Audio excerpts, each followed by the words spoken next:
A very good morning to one and all.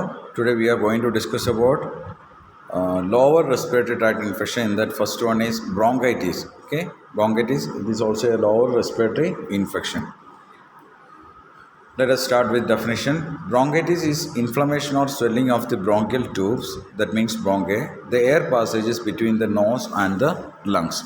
So, when you are going to anatomy and physiology, you can see that bronchi is the air passage which you can see between the nose and the lungs. Okay, so if there is any inflammation or swelling occurring on the bronchial tube, that we can call it as bronchitis. Okay, more specially, bronchitis is when the lining of the bronchial tube become inflamed or infected. So, the bronchial lining or the air passage is made up or lined with the mucous membrane. If there is any due to any etiological factor, if the mucous membrane is getting edematous or swelling, it can obstruct the airway. So, the lungs will not get sufficient oxygen or air passage will not be there. It can lead to a condition called bronchitis. Bronchitis is caused by viruses, bacteria, and other particles that irritate the bronchial tubes. So, main causes for bronchitis are virus, bacteria, and other particles. Okay. Let us see the types. It is of two types: acute bronchitis and chronic bronchitis. Acute bronchitis is a shorter illness that commonly follows a cold or viral infection, such as the flu. Acute bronchitis usually lasts a few days or weeks. So, acute bronchitis means the sudden acute means sudden occurrence. So, it's a shorter illness that mainly following by a cold or viral infection. When you are getting some cold or some viral infections, that time it can lead to acute bronchitis, and it lasts for a few days or a week. Then chronic bronchitis is characterized by a persistent mucus producing cough on most days of the month, 3 months of a year, or for 2 successive years in absence of a secondary cause of the cough. So, chronic bronchitis means it's a long time disease condition. Persistent mucus producing cough. So, continuously the person is coughing up mucus, or while coughing, mucus is producing, and it is for most of days in a month, most of the days, every day he is having the same problem. And if it is happening 3 months of a year for 2 successive year, okay, minimum 2 3 month to 2 year if it is last, and if there is no secondary cause for cough like asthma or any pneumonia, if there is no underlying condition, that we can call it as chronic bronchitis. Let us see the causes and risk factors. Smokers, mainly it can seen in smokers, those who are taking cigarette smoke. Then people who are exposed to a lot of secondhand smoke. So passive and active smoking both are a cause for bronchitis. Then people with weakened immune system. So we have seen in the definition itself, it is mainly caused by virus, bacteria, or fungi. So these bacteria are entering, or microorganism is affecting when there is a weakened or a low immune system. Then elderly and infants, mainly affecting elder people and infants. People with gastroesophageal reflux disease, okay, GERD, okay. So if there is any stomach content is regurgitated or coming up to the bronchi, that can lead to bronchitis. Then people who are exposed to air pollution or environmental pollution. So these are the main causes which can lead to bronchitis. Let us see the pathophysiology. Due to the etiological factors, you can see that microorganisms enter into the respiratory tract by inhalation. So, due to the etiological factors, microorganisms will enter into the respiratory tract by inhalation. Then widespread inflammation occur. So, due to the when there is any contact of microorganism with our mucous membrane, definitely the inflammation will start. The thin mucous lining of the bronchi can become irritated and swelling. So normally the mucous lining or the bronchial lining is a thin mucous lining. Okay, so the thin mucous lining will get irritated and become swollen. So it will become thick. Cells that make up the lining may leak fluid in response to the inflammation. Cells that make up this lining may leak fluid in response to the inflammation. That means chemical mediators will come in into the area where the virus or the microorganism is present, and they will start the in reaction. Okay, coughing as a reflex that works to clear secretion from the lungs. So this time coughing will start. So coughing is a protective reflex which helps to remove secretion from the lungs. So it can lead to alveolar fluid response. There will be changes in the fluid which is present in the alveoli. Then narrowing of airways because of obstruction or swelling, airway will get narrowed. Then ventilation decreases as the secretion thickens. So when the secretion or mucus is become thickened, that time the airway will get narrowing and proper air passage or oxygenation will not be takes place. So ventilation decrease will be there. Then mucus within the airways produce resistance in small airways and can cause severe ventilation perfusion imbalance.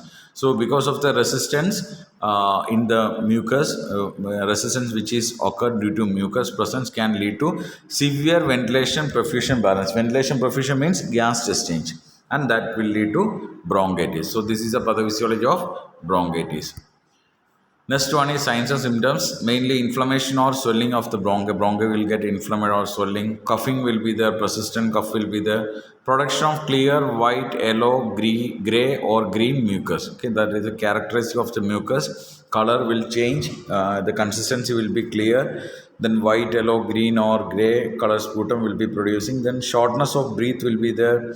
Wheezing will be there, fatigue, patient will get more tired because of the infection, fever and chills will be there. Once the inflammation is there or any infectious process is there in your body, so fever and chills will be there. Then chest pain or discomfort, people will be very much irritated with chest pain or discomfort, and blocked or runny nose. So these are the signs and symptoms.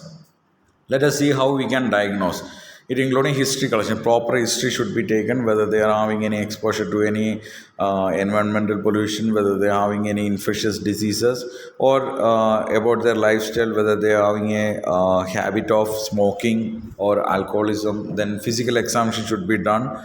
Then chest X-ray, it will helps to identify the presence of air or fluid in the lungs. Then sputum culture, it will helps to identify the exact cause of the bronchitis, that means the exact microorganism. Then pulmonary function test, okay, this test will helps to reveal about the efficiency of the lung, okay, that ventilation perfusion ratio of the lungs will be examined by pulmonary function test. Then spirometer exercises, spirometer exercise you can see in the picture, that is spirometer. So if the person is responding to spirometer exercise, or if they can't able to finish spirometer exercise, then there will not be any respiratory problem. So if they can't able to do it properly, then there will be some respiratory compromise. Then bronchoscopy, it will help to identify the extension of obstruction or blockage of the bronchi. So these are the diagnostic evaluation. Let us see the management, mainly pharmacological management. First of all, administration of antibiotics. They are effective for bacterial infection, but not for viral infection. They may also prevent secondary infection. So as we already know that for viral infections, antibiotics are not effective. But if it is a bacterial infection, then it will be more effective. Then cough medicine. So because they are having persistent cough, one must be careful not to completely suppress the cough, for it is an important way to bring up mucus and remove irritant from the lungs. So cough is not a disease, it is a protective reflex. So if you are suppressing cough completely, then the mucus will not come outside. So if the person, we should be take care, if the person is having more difficult with cough like chest pain or some sore throat or something is there, then we can give mild cough depressants, but should not completely should not suppress the cough. If you are completely suppressing, then the mucus will be remain settled back in the lungs and can lead to pneumonia or some other diseases. Then bronchodilators, it will helps to open the bronchial tube and clear out mucus, because we have seen that normally the mucus will be in a thin layer. So due to the infection, the mucus will be getting thick, so the airway will be getting obstruct or narrow. So after giving bronchodilator, it will expand or it will dilate and easy passage of air. Then mucolytics, this thin or loosened mucus in the airways make it easier to cough up sputum. So mucolytics, it will lysis or it will break down the mucus, thick mucus, and through while doing coughing, that time they can spit it out. Anti-inflammatory medications and glucocorticoid steroids, these are formed for persistent symptoms. If they are having breathing difficulty, or if they are having difficulty in swallowing or persistent coughing, then we have to give anti-inflammatory drugs and glucocorticoid, it will help to relieve from this kind of symptoms. Then pulmonary rehabilitation program, it including a respiratory therapy will help you to learn the deep breathing exercise and coughing exercises. It will help to improve the lung function. Then nursing diagnoses are ineffective breathing pattern related to shortness breathing, mucus or bronchoconstriction, ineffective airway clearance related to bronchoconstriction, self-care deficit related to fatigue, secondary to increased effort for breathing, activity intolerance due to fatigue and ineffective breathing pattern. So these are the nursing diagnosis for bronchitis. So it's an assignment. You have to write the implementation for each diagnosis. Let us see what are the general nursing management we can provide for this bronchitis patients. People suffering from bronchitis are usually instructed to take rest. So plenty of rest is needed. Then drink copious fluids because the mucus is getting more thick. So we have to provide more fluids in order to hydrate the body so that the mucus will get thin or loose. Then breathe warm and moist air. For that we can provide humidifier, steam inhalation or nebulization. This will help to moist the air, and also it will help for easy breathing. And then over the counter cough suppressants and pain relievers in order to manage symptoms and ease breathing. If they are having more discomfort with cough and pain, then we can go for analgesics or cough deferrant that we will get from the pharmacy. So these are the general nursing management. Let us see the nursing management. Assess the condition of the patient. We have to assess the condition, assess the vital signs, provide comfortable position, change the position periodically. Every time we have to change it. Maintain personal hygiene because there is a chance of spreading that infection to some others. Use pulse oximeter and suction, proper oxygenation saturation, and we have to remove the secretion on time. Deep breathing exercises should be teach to the patient. Refer to physiotherapists if they are having more secretions or more obstruction in the lungs, then we have to refer to physiotherapy so that they will provide some exercises to remove the secretions, and provide oxygen according to physician order. If their saturation level is not maintained, we have to provide the oxygen. Provide psychological support to patient. Provide knowledge about chronic bronchitis. If you have to teach them, if you are not treating the bronchitis in earlier stage or in the acute phase, then it can lead to chronic bronchitis. Then administer medication according to physician order like bronchodilators, antibiotics, and mucolytics. So these are the nursing management.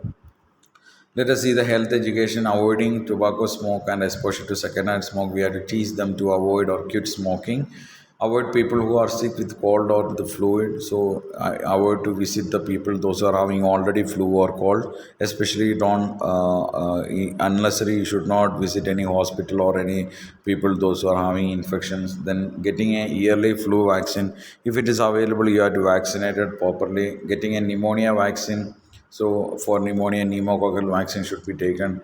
Washing hands regularly while doing something or before and after the particular procedure, we have to do hand washing properly, and you have to keep as a routine lifestyle. Then avoiding cold, damp location or areas with a lot of air pollution. So you should not visit the area where more cold exposure is there, or if there is more air pollution like industries or some factories and plants and all, there are areas you should not avoid visiting. Wearing a mask around people who are coughing and sneezing, and nowadays mask is a routine thing for our life, so we should use mask properly so that we can avoid this air pollution or infection from people those are having cold and flu through sneezing or coughing. So these are the health education for bronchitis people. Then complications are, if you are not treating bronchitis properly, then it can lead to asthma, bronchiectasis, tuberculosis, and sinusitis. So this is all about today's topic, bronchitis. So you go through the topic. I hope all of you understand about the topic. Have a nice day. Thank you.